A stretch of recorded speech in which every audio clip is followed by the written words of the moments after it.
All right, thank you very much, Brandon. It is a story of possible government pork that actually involves pork. The state of New York has signed a 5-year, $1.5 million contract with the federal government to keep the state free of feral swine, wild boar. Now, this pricey pig project was never put out to bid, and there are plenty out there who think the price tag is a bit steep. It's a pretty pricey pig. HIPAA. Unlike the state of Texas, you see their efforts here. New York, NCON, is out of the wild boar hunting business. It's contracted with the federal government, the U.S. Department of Agriculture, to do its boar eradication. The boar killing budget last year, $385,000. $300,000 from the state, the rest reportedly a federal grant. Total boar killed last year, 36. That's $10,695 per boar. How much should it cost to kill a wild pig? It shouldn't cost that much. I can't really give an exact quote on it, but thousands less than it is costing right now. Cody Bashuska owns Lewmakers Wildlife Management and is the president of the New York State Wildlife Management Association.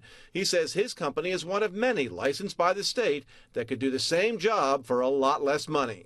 To kill 30 or so pigs, would you charge $300,000 plus? Definitely not. It could be done for half the cost. DEC says wild boar need to be hunted and killed because they can do extensive damage to crops. Many would not argue with that.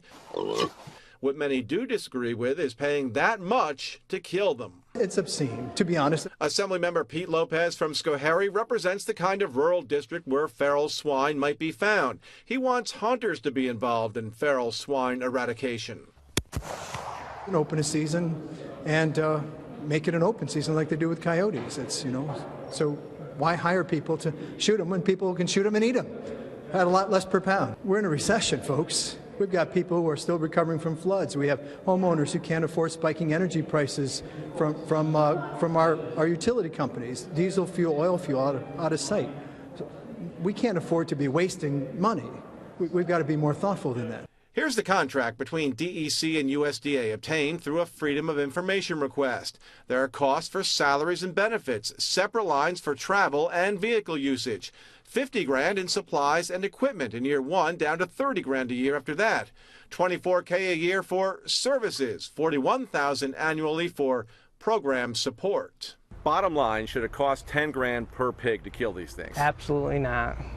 Hunters would do it for free, or the private sector would be able to provide it at a much more economical cost. I'm a taxpayer. I live in New York State, and it's very frustrating to see money wasted. Let them hunt them, roast them up, and I'll eat them for supper. I'll be over. Let me know.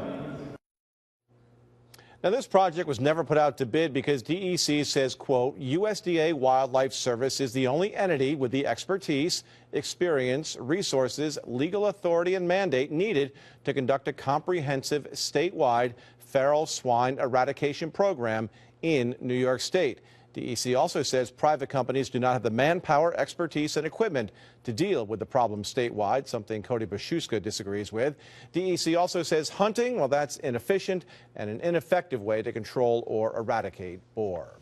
Charges are now pending in Friday night's deadly crash in the Thruway. State police say the 24-year-old Tyler Pascusi of Coxsackie was driving west on the Thruway when he hit another car between exits 24 and 25 westbound. They say the other driver, 29-year-old Brian Miller of Schenectady, lost control and he hit a guardrail. We're told the first car spun out and hit a tractor trailer, and that broke that first car in two.